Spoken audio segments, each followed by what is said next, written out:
name is Tanuja Sharma. I'm your chemistry teacher and welcome to CTS. आज का हमारा topic होने वाला है इलेक्ट्रोकेमिस्ट्री का SHE. शी माने क्या? शी माने स्टैंडर्ड हाइड्रोजन इलेक्ट्रॉन. तो आज हम इसको डिस्कस करने वाले हैं बेटा.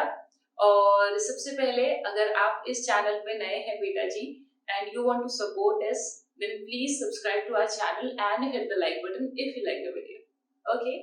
चलिए शुरू करते हैं बेटा जी. सबसे पहले जानते हैं कि हमें शी यानी कि SHE की जरूरत क्यों है. ओके, इससे पहले वाला जो लेक्चर था मैं थोड़ा सा रिकॉल कराती हूँ आपको. हमने नर्स्ट इक्वेशन को पढ़ा था बेटा जी. नर्स्ट इक्वेशन को पढ़ा था, रिमेम्बर. और हमने गैल्वेनिक सेल को देखा था कि उसकी जो वर्किंग होती है वो कैसी होती है. हमने भी इस तरफ एनोड लिया था, फिर ब्रिज लिया था, फिर कैथोड लिया था. मैंने ट्रिक भी बताई थी आपको. ट्रिक क्या है? ABC कि सबसे पहले क्या लिया जाए? एनोड लिया जाए, फिर ब्रिज लिया जाए, फिर कैथोड लिया जाए. ठीक है. तो जैसे कि बेस्ट एग्जांपल क्या है, आपने अगर मान लीजिए इस तरफ Zn का एनोड लिया, ठीक है, बीच में लगा ब्रिज और यहाँ होगा copper 2+ will change into copper. ठीक है. तो ये हो गया मेरा कैथोड, ये हो गया मेरा एनोड. याद आ रहा है कुछ? यही तो किया था हमने. अरे एक बार दोबारा याद करा दूं. देखिए यहाँ पर सबसे पहले हमने क्या किया था, ये एक जिंक का इलेक्ट्रोड होता है जिसको हम डिप करते हैं किसके अंदर? उसी के इलेक्ट्रोलाइट के अंदर. क्यों करते हैं ये मैंने आपको ऑलरेडी बताया था. If you remember then please tell me in the comment section. आप लोग कमेंट सेक्शन में बताने की कृपा करें जिससे हमें भी लगे कि हाँ हम जो बच्चों को पढ़ा रहे हैं वो उन तक पहुंच रहा है और उनको याद भी है. देखिए CuSO4. ओके. अच्छा बेटा जी इसको हमने कलेक्ट कर दिया. अब यहाँ समझिएगा, यहाँ हमने एक सॉल्ट ब्रिज लगाया था, याद आ रहा है कुछ? ठीक है. और यहाँ पर क्या भर दिया था हमने? सॉल्ट भर दिया था. सॉल्ट में क्या भरते बेटा जी? सॉल्ट ब्रिज में you can fill it with agar gel, ठीक है, और you can fill it with KCl. मतलब कि आप क्या करते हो, आप ऐसे आयंस को भरते हो जिनका जो मोबिलिटी है वो सेम है और आई कैन से जिनका साइज जो है वो लगभग सिमिलर है. ओके. जैसे कि ऐसा नहीं है कि कुछ भी आप कोई भी सॉल्ट उठाकर लेकर आए और आपने सॉल्ट ब्रिज में भर दिया. ठीक है. That is not going to work. Okay. और सॉल्ट ब्रिज रिक्वायर्ड भी है. क्यों? क्योंकि एक तो ये लिक्विड जंक्शन पोटेंशियल को रोकता है, LJP को रोकता है. LJP आपके सिलेबस में नहीं है, एडवांस वालों को पढ़ना है. ना नीट में है, ना IIT में है, ना मेंस तक है. ठीक है बेटा. तो LJP को रोकता है. और आई कैन से कि जो इलेक्ट्रॉन न्यूट्रलिटी है और I can say the neutrality उसको मेंटेन करने का काम क्या करता है बेटा जी? सॉल्ट ब्रिज करता है. अब यहाँ देखिएगा बेटा, यहाँ देखिएगा इस तरफ का क्या हो गया? एनोड वाला पार्ट हो गया, बीच में ये ब्रिज हो गया और ये वाला क्या हो गया? कैथोड वाला पार्ट हो गया. रिमेम्बर इसके अंदर क्या रिएक्शन हुआ करती थी मैं एक बार बता देती हूँ. इसके अंदर आपकी रिएक्शन होती थी Zn2+ से Zn से जाएगा Zn2+ एंड देन 2 इलेक्ट्रॉन और ये 2 इलेक्ट्रॉन उस तरफ जाएंगे बेटा जी. तो ये क्या होगा? जो कॉपर होगा यानी कि कॉपर Cu2+, ये 2 इलेक्ट्रॉन गेन करके क्या बना देगा बेटा जी? कॉपर बना देगा. ठीक है. I hope you remember it. Okay. अच्छा बेटा अब एक चीज समझिएगा, यहाँ पर एक चीज समझिएगा. मान लीजिए मुझे अगर मैं यहाँ पर देखूं तो भाई मैं इलेक्ट्रोड जो पोटेंशियल डिफरेंस है वो निकाल सकती हूँ, EMF निकाल सकती हूँ. फॉर्मूला हमने ऑलरेडी डिस्कस कर लिया था, E cathode minus E anode. कब? अगर मुझे SRP गिवन है तो, यानी कि स्टैंडर्ड रिडक्शन पोटेंशियल गिवन है तो, यानी कि अगर मुझे निकालना है E नॉट ऑफ सेल और आई कैन से मुझे EMF निकालना है. तो अगर मुझे EMF निकालना है तो इट्स वेरी सिंपल कि आप क्या करिए, अगर आपको SRP गिवन है तो फॉर्मूला लगा दीजिए और आप क्या करेंगे? E cathode minus E anode. ठीक है. अगर SOP गिवन होता था, लास्ट लेक्चर ध्यान से देखना बेटा जी, सब कराया है ये, तो आपका होता था E anode minus E cathode. और अगर मान लीजिए एक SRP और एक SOP है तो क्या कर देते थे आप? ऐड कर देते थे E cathode plus E anode. अगर वन इज SRP और एक क्या है? SOP. SOP मतलब स्टैंडर्ड ऑक्सीडेशन पोटेंशियल, SRP मतलब स्टैंडर्ड रिडक्शन पोटेंशियल. ओके. अब देखिएगा, देखो बेटा ये सारे फॉर्मूलाज मैंने बता दिए. जो NCERT वाले जो सिर्फ CBSE पढ़ रहे हैं बेटा जी, उनका सिर्फ इतने में काम हो जाएगा. ठीक है. सिर्फ अगर ये वाला फॉर्मूला भी रिमेम्बर, मतलब इसको भी समझ लेते तो भी हो जाएगा. बट स्टिल अगर आप ये वाला और ये वाला कर लेते तो आपका टाइम बहुत बच जाता है. ठीक है, आपको एफर्ट कम लगाने पड़ते हैं, आपको पोटेंशियल को चेंज नहीं करना पड़ता। ओके, अगर आप ऐसे करते हो तो। चलो आगे चलते हैं। देखिए बेटा, ये सब मैंने आपको रिवाइज क्यों कराया, वो इसलिए रिवाइज कराया बेटा ताकि आप एक चीज समझ पाओ कि जब मैंने जिंक और कॉपर मैंने दोनों को यहाँ पे लगाया तो मैं ईएमएफ तो मैं निकाल सकती हूँ, तब निकाल सकती हूँ जब मेरे पास ये दोनों चीजें हो। ठीक है, ये दोनों चीजें हो, डिफरेंस हो मेरे पास में। अब आप ये बताइए मुझे ये चीज कहां से आएगी? भाई ये तो आप निकाल लोगे कि कॉपर में और जिंक के अंदर क्या इलेक्ट्रोड पोटेंशियल डिफरेंस है, ठीक है, या पोटेंशियल डिफरेंस है, और आई कैन से दैट क्या ईएमएफ है, इलेक्ट्रोमोटिव फोर्स कितना है। ओके, ये तो आप निकाल लोगे, राइट। पर आप ये कैसे निकालोगे इन दोनों? इसके लिए जरूरत पड़ी हमारी किसकी? शी माने standard electrode, standard hydrogen electrode. Okay, इसकी जरूरत पड़ी, देखते हैं कैसे। अच्छा बेटा जी एक बात बताइए, अभी हमारे पास में दोनों अननोन है, ना मुझे जिंक का पता है ना मुझे कॉपर का पता है। अब आप मुझे एक बात बताओ, अगर मुझे एक का भी पता हो, अगर मुझे एक का भी पता हो तो दूसरे का निकल जाएगा, राइट। भाई अगर मुझे एक का भी पता होगा तो दूसरे का निकाल लूंगी मैं, है ना। तो अब यहाँ समझिएगा, अब क्योंकि यहाँ पर दोनों ही चीजें अननोन थी तो हमने क्या किया बेटा जी, हमने जिंक का अलग निकाला, कॉपर का अलग निकाला, पर किसके साथ? कुछ तो हमें ऐसा लेना पड़ता जिसका हमें नोन होता, जिसका हमें पता होता। क्या? स्टैंडर्ड रिडक्शन पोटेंशियल, जिसका स्टैंडर्ड रिडक्शन पोटेंशियल हमें पता होता। तो इसीलिए हमने क्या किया बेटा जी, हमने शी यानी कि स्टैंडर्ड हाइड्रोजन इलेक्ट्रोड लिया और उसको हमने रेफरेंस मान लिया, रेफरेंस माना और उसका क्या ले लिया हमने, एसआरपी क्या ले लिया बेटा जी, 0 ले लिया। ठीक है, ये बाय कन्वेंशन है। तो कन्वेंशन क्या कहती है, देखिएगा कि जो शी है इसका जो ई सेल होगा वो क्या होगा बेटा जी, 0 होगा, ई सेल जो होगा वो 0 होगा। समझ रहे हैं? ठीक है, अब एक बात बताइए, मान लीजिए मैंने यहाँ पर मैंने जिंक का इलेक्ट्रोड रखा और इलेक्ट्रोलाइट है ZnSO4 और यहाँ पर मैंने शी लगा दिया यानी कि स्टैंडर्ड हाइड्रोजन इलेक्ट्रोड को लगा दिया। अभी ये क्या होता है, कैसा होता है, अभी जानते हैं। ठीक है, तो आप मुझे बताइए, अगर मुझे इसका पता है कि 0 है तो यानी कि अब टोटल जो इलेक्ट्रोड पोटेंशियल आएगा, टोटल जो निकल कर आएगा वो किसका होगा, इसका ही आएगा, है ना भाई, इसका ही तो आएगा, बोलो ना, इसका आएगा। अब मुझे यहाँ से ये क्लियर हो गया कि भाई जो टोटल जो मेरे पास इलेक्ट्रोड पोटेंशियल आ रहा है या ईएमएफ आ रहा है वो किसका आ रहा है, वो इसका आ रहा है, निकल गया। अब मान लीजिए मुझे कॉपर का निकालना है, तो अब आप क्या करिए, बराबर में CuSO4 वाला रख दीजिए, जिंक वाला हटा दीजिए, अब यहाँ पर CuSO4 रख दीजिए, क्लियर है। बट एक चीज मुझसे हो गई जो कि गलत है, वो ये है कि शी को आप एनोड बनाएंगे। ठीक है, अभी के लिए क्योंकि आपने कुछ भी हायर इलेक्ट्रो नहीं पढ़ी हुई है, तो आप शी को आप एनोड बनाएंगे, यहाँ पर शी को एनोड बनाएंगे और जिंक वाले को यहाँ रखेंगे। ठीक है, और कॉपर वाले को भी यही रखेंगे। ठीक है, क्लियर।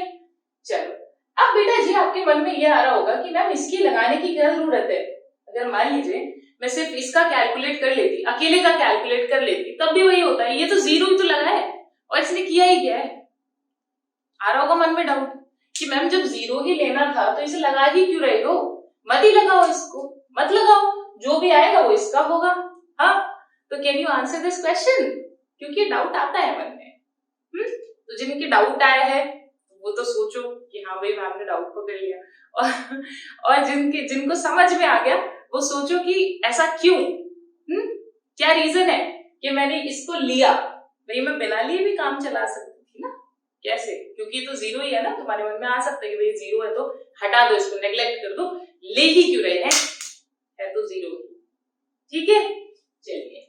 अच्छा बेटा एक बात बताओ, 10 के पीछे 0 लगी हो तो वैल्यू रखती है ना, 10 के पीछे 1 के पीछे कितने भी 0 लगाते जाओ तो वैल्यू रखता है, राइट।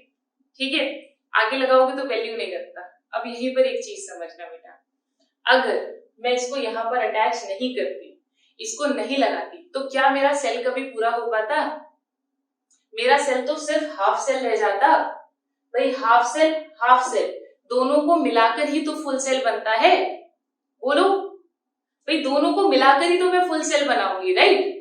ठीक है, तो अगर मैं इसको नहीं लगाती तो फिर मैं सेल पोटेंशियल भी कैलकुलेट नहीं कर पाती, क्योंकि because cell is not complete. अगर सेल कंप्लीट नहीं है तो फिर वहां पर हम ई सेल भी नहीं निकाल पाएंगे। तो टू कंप्लीट द सेल मुझे क्या यूज करना पड़ा, यहाँ पर SHE यानी कि स्टैंडर्ड हाइड्रोजन इलेक्ट्रोड यूज करना पड़ा। और ये क्या है, ये है मेरा रेफरेंस इलेक्ट्रोड। और ये बाय कन्वेंशन क्या लिया जाता है, लिया जाता है 0। ठीक है, क्लियर। तो आई होप ये बात क्लियर हो गई होगी कि मैंने यहां पर इसको क्यों लगाया। ओके, तो अब वापस से वही चीज है, ये एनोड है, यहाँ पर ये ब्रिज है। ब्रिज कौन है, ये सॉल्ट ब्रिज, और ये कैथोड। ठीक है, अब मान लीजिए मुझे कॉपर का निकालना है, तो आप यहाँ पर कॉपर रख दीजिए, तो जो भी निकल कर आएगा वो किसका होगा, कॉपर का होगा। क्लियर। तो अभी तक हमने क्या कर लिया, अभी तक हमने थोड़ा सा रिविजन कर लिया, और मैंने आपको क्या बता दिया, मैंने आपको रिक्वायरमेंट बता दी कि भाई इसको हमें पढ़ना क्यों है, इसकी हमें जरूरत कहाँ है। ठीक है, क्यों हमें इसकी जरूरत आ पड़ी। अब हम जानेंगे, क्यों तो हमने जान लिया कि तुम क्यों हो, तुम क्या हो, अब समझ लेते हैं। ठीक है, चलिए इसको हटा दे बेटा। बेटा जी ये सारा ये मैंने कराया हुआ है, ई सेल वाला लास्ट लेक्चर्स में, और ट्रिक से कराया हुआ है सारा। इसके बाद मैं आपका इसका एप्लीकेशन भी बताऊंगी कि शी के एप्लीकेशन से हमने क्या क्या किया। ओके, देखिएगा। चलिए ये तो रिक्वायरमेंट पूरी हो गई। अब देखो बेटा, मैंने क्या बताया अभी तक आपको, ये क्या है, सिर्फ एक रेफरेंस इलेक्ट्रोड। ठीक है, तो I can write what is it, it is a reference electrode. Okay बेटा जी,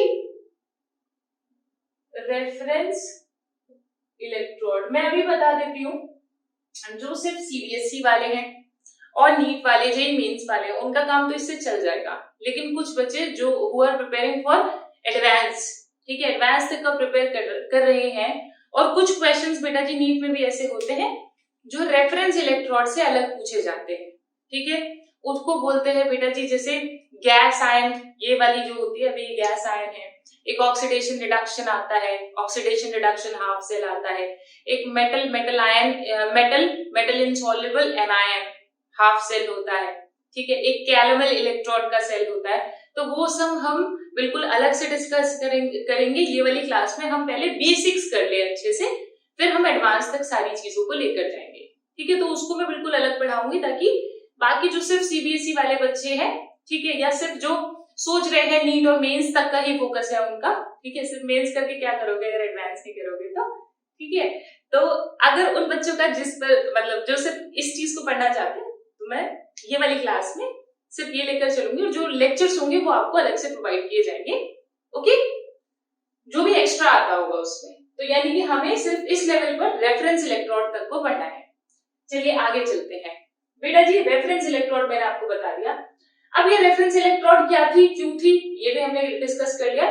क्या है, सॉरी डिस्कस कर लेते हैं अभी बेटा। स्टैंडर्ड हाइड्रोजन इलेक्ट्रोड, सबसे पहले स्टैंडर्ड को समझे। स्टैंडर्ड का मतलब क्या होता है, स्टैंडर्ड का मतलब क्या होता है, स्टैंडर्ड कंडीशंस। ठीक है, कंडीशंस क्या होती है, स्टैंडर्ड कंडीशंस। प्रेशर क्या होता है बेटा जी, यहाँ पर 1 बार लिया जाता है, और जो टेम्परेचर लिया जाता है वो लिया जाता है 25 डिग्री सेल्सियस। 25 degree Celsius.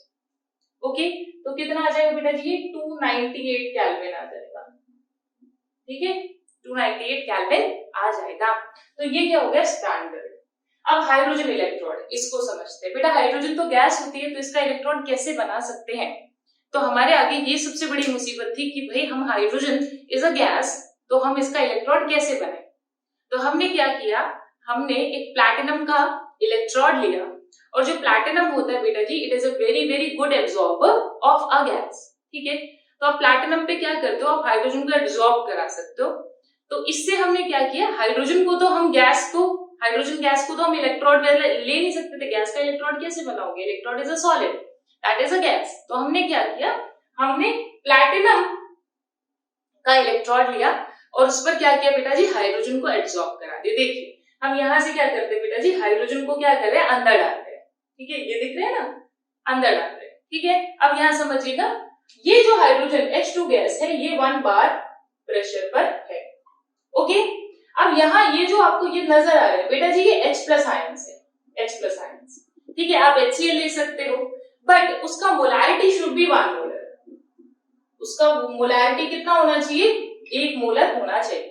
ठीक है, यानी कि स्टैंडर्ड कंडीशंस में इनके साथ में क्या चीज और आ रही है? आ रहा है कि हमारा जो कंसंट्रेशन है H प्लस आयन है, that it should be 1 molar. Okay, और जो प्रेशर है, प्रेशर आपको दिख ही रहा है, वो 1 बार है। अब यहां समझिए बेटा जी होता क्या है। सबसे पहले ये समझो, प्लैटिनम का वायर क्यों लिया? कोई बता सकता है प्लैटिनम का वायर क्यों लेंगे? हाँ बोलो। प्लैटिनम तो बहुत महंगा होता है, ठीक है, still we choose platinum not any other metal. इसका बेस्ट रीजन होता है बेटा जी because it absorbs hydrogen maximally. ठीक है, ये एक ऐसा मेटल है जो हाइड्रोजन को मैक्सिमम अमाउंट तक एब्जॉर्ब कर सकता है, एडजॉर्ब कर सकता है। ठीक है, एडजॉर्ब, एब्जॉर्ब नहीं, adsorb. What is the difference between absorb and adsorb? Don't worry. ठीक है, आप सिर्फ 2 चैप्टर इससे पीछे हो, केमिकल काइनेटिक्स के बाद सरफेस में यही पढ़ोगे, एडजॉर्ब क्या, एब्जॉर्ब क्या।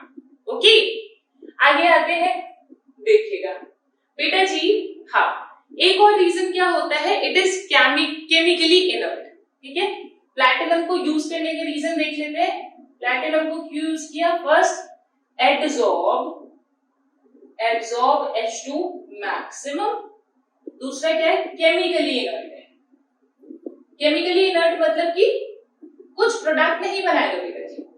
इस पर जब हाइड्रोजन एडजॉर्ब भी कराओगे तो कोई भी प्रोडक्ट में चेंज ये नहीं होने वाला है। तीसरी जो बेस्ट चीज है, इट प्रोवाइड इलेक्ट्रिकल कंडक्टेंस। ये एक इलेक्ट्रिकल कंडक्टेंस को जो प्लैटिनम है ये प्रोवाइड कर देता है, प्रोवाइड्स इलेक्ट्रिकल। बेटा जी ये थोड़ी थोड़ी छोटी छोटी ऐसी बातें हैं जिन पर कोई ध्यान नहीं देता। इलेक्ट्रिकल कंडक्टेंस, लेकिन यही अगर बातें पेपर में पूछ ली जाए तो तुमसे नहीं होंगी, छोटी छोटी बातें अदरवाइज। देखिए, तो अब देखते हैं यहां पर मैंने क्या किया, ये 1 मोलर सोल्यूशन लिया है और ये आपको आधा नजर आ रहा है, एक बीकर है, बीकर में इलेक्ट्रोड है। उस इलेक्ट्रोड में हम क्या करें बेटा जी, ये प्लैटिनम का इलेक्ट्रोड है और हम इसमें क्या करें बेटा जी, हम H2 गैस को क्या करा रहे, एब्जॉर्ब करा रहे हैं। यहाँ पर फाइनली पार्ट्स में आप H2 फाइनली पार्ट्स में प्लैटिनम को भी ले सकते हो। ठीक है, वो भी लिया करते हैं। ठीक है, हमने जो कॉलेज है उसमें प्लैटिनम का इलेक्ट्रोड यूज किया था, अदरवाइज एनसीईआरटी में देखेंगे तो वहां पर एक ऐसे करके चिप भी बनाई हुई है, ये फाइनली डिवाइडेड प्लैटिनम। ओके, चलिए आगे आते हैं। ये हो गया, मैंने प्लैटिनम क्यों होता है ये मैंने रीजन बता दिया। अब बेटा जी इसके अंदर होता क्या है, मैंने कहा आपको we are using it as anode. Anode की तरह हम इसको यूज करते हैं और होता क्या है, जब इसको यूज किया जाता है तो H+ जो है एक इलेक्ट्रॉन गेन करके हाफ H2 गैस ये बना देता है। ठीक है, अब आपको लग रहा होगा H2 तो मैं ऊपर से भी डाल रहा हूं। तो बेटा मैं आपको एक चीज बता दूं जो आपको बहुत डीपली पढ़ेंगे तो आपको पता चलेगा कि ये जो H+ आयन है और ये जो हाइड्रोजन गैस है, this is an reversible reaction. ये रिवर्सिबल है एक दूसरे से। जो H+ है वो H2 में चेंज हो जाता है और H2 H+ में चेंज होता रहता है। ठीक है, वैसे तो देखने पे पता चल रहा है, अंडरस्टूड है, लेकिन स्टिल क्या है बेटा जी, ये ध्यान रखना है, this is a reversible reaction. Okay, ये रिवर्सिबल है इसके साथ। ओके, आगे बढ़ते हैं, ये हो गया। अब बेटा जी देखिए, अगर मैं इस पर इसका नोटेशन करूं, सेल का नोटेशन करूं, तो आप क्या लिखेंगे इसके सेल की नोटेशन के लिए? क्योंकि आपने प्लैटिनम को यूज किया तो प्लैटिनम कैसा बेटा जी, सॉलिड है ना, तो आपने सॉलिड लिख दिया। अब फेज जरूर बताएंगे, फिर आपने लिखा H2, ठीक है, और फिर आपने लिख दिया H+। ओके, H2 और H+। जनरली जब आप देखेंगे तो यहाँ पर उसका जो भी कंसंट्रेशन होगा वो भी गिवन होगा। जैसे कि यहाँ पर मैं इसमें लिख सकती हूँ 1 बार और यहाँ पर मैं क्या लिख सकती हूँ बेटा जी, 1 मोलर। ओके बेटा जी, क्योंकि मैंने 1 मोलर लिया है। डन, क्लियर, यहां तक अच्छे से समझ में आया। अब आगे चलते हैं बेटा जी, एक स्टेप आगे चलते हैं। एक स्टेप आगे क्या, मैंने आपको देखना, ध्यान से सुनना, मैंने आपको बता दिया कि हम शी को क्यों लेकर, ठीक है, SHE क्यों यूज हुआ, क्या जरूरत पड़ी हमें SHE को लाने की, क्या जरूरत पड़ी, जल्दी बताओ, क्योंकि हमें बाकी सबके इलेक्ट्रॉन पोटेंशियल को कैलकुलेट करना था। तो वी नीड अ रेफरेंस, हमें एक रेफरेंस चाहिए था और हमने उस रेफरेंस को क्या माना, हाइड्रोजन को माना। ठीक है, तो हमने हाइड्रोजन को क्या लिया बेटा जी, स्टैंडर्ड हाइड्रोजन इलेक्ट्रोड लिया, उसको हमने बोला कि ये रेफरेंस है और ये क्या है बेटा जी, जीरो है। ठीक है, इसकी जो वैल्यू होगी वो जीरो होगी। आप जीरो के बराबर में सेल कंप्लीट करने के लिए आप बीकर लगाइए, उसको एनोड बनाइए, बाद दूसरे मेटल को कैथोड बनाइए, and now you can calculate with a normal process, जो आप नॉर्मल प्रोसेस करते थे, ई कैथोड माइनस ई एनोड, अगर एसआरपी गिवन है तो। ठीक है, done. This is how you can calculate it. अब शी किन किन कंडीशंस पर होता है वो मैंने आपको बता दिए कि ये बाय कन्वेंशन है कि आपको 1 बार प्रेशर लेना है, टेम्परेचर इतना लेना है, इसका concentration should be 1 molar, and यहाँ पर आ गए ये मैंने आपको ये बता दिया। और रिवर्सिबल होता है, प्लैटिनम की होता है, ये भी मैंने बता दिया। अब एक स्टेप आगे चलते हैं, हम इस पर नर्स्ट इक्वेशन लगाकर देखते हैं बेटा जी कि अगर हम इस पर नर्स्ट इक्वेशन अप्लाई करें, ठीक है, तो नर्स्ट इक्वेशन से हमें क्या क्या मिलेगा। ठीक है, क्या चीजें मिल जाएंगी हमें नर्स्ट इक्वेशन से। इसको भी हटाई देंगे अभी। देखिएगा, अगर मान लीजिए मैं नर्स्ट इक्वेशन लगाऊं इस हाफ सेल पर, यानी कि जो SHE है, इस पर मैंने नर्स्ट इक्वेशन लगाया, तो E सेल बराबर क्या होगा, जल्दी बोलो। E सेल बराबर क्या होगा, E nought of cell minus 0.0591 divided by m log product upon reactant. ठीक है, अच्छा देखिए प्रोडक्ट साइड कौन है, ये मैंने कैसे लगाते हैं, ये मैंने आपको ऑलरेडी बताया था, कैथोड एनोड वाले तरीके से मैं नहीं कराती बेटा जी, गलती होने के हाई लेवल पर बहुत चांसेस होते हैं। ठीक है, देखिए तो यहाँ पर प्रोडक्ट आपको नजर आ रहा है, तो ये तो गैस है, तो क्या लिया जाएगा, प्रेशर लिया जाएगा, और ये बेटा जी H+ आयन है। ठीक है, लिक्विड में है तो हम क्या ले सकते हैं, इस पर कंसंट्रेशन ले सकते हैं। अब यहाँ बताइए कि हाइड्रोजन है तो ये नॉट तो जीरो होगा, राइट, नॉट जीरो होगा, ई सेल जीरो होगा, जल्दी बोलो, क्या जीरो कर दूं, ई नॉट जीरो होगा बेटा प्लीज, क्योंकि स्टैंडर्ड कंडीशंस पे लिया था ना हमने, तो ये जीरो हो गया, minus 0.0591 divided bye n। Number of electron involve कितने हैं, 1 लिख दीजिए, लॉग बेटा जी प्रेशर है, आप लिख दीजिए प्रेशर ऑफ H2, हाफ है तो पावर में हाफ लिख दीजिए। ठीक है, और रिएक्टेंट ये क्या होगी बेटा जी, आपका H+ डन, बहुत अच्छे, आगे चलते हैं। ये रिएक्शन ये मैंने यहाँ पर इसको हटा दिया है, इसकी जरूरत नहीं है। देखिए, अब देखो बेटा जी, यहाँ पर ये आधे को मैं आगे ले जाऊं, किसी को दिक्कत, ठीक है, या आप आधे को आगे भी ले जाते हो, अब प्रेशर की वैल्यू रखो ना 1, प्रेशर की वैल्यू कितनी है, 1 है, आप इसको 1 बोल दो। ठीक है, अब यहाँ देखिए बेटा जी H+ आयन, इसकी भी वैल्यू 1 है वैसे, लेकिन मैं अभी H+ आयन रख नहीं रही, रीजन क्यों अभी बताते हैं। तो अगर मैं इसको 1 रख दूं तो 1 की पावर आधा 1 ही आएगा। ठीक है, √1 1 होता है, तो यानी 0.0591 log 1 अपॉन H+ आयन। बेटा जी किसी के बराबर लग रहा है आपको, कुछ देखकर लग रहा है, कुछ याद आ रहा है, minus log of H+ ion क्या होता था, pH होता था यार, minus log of H+ ion is pH।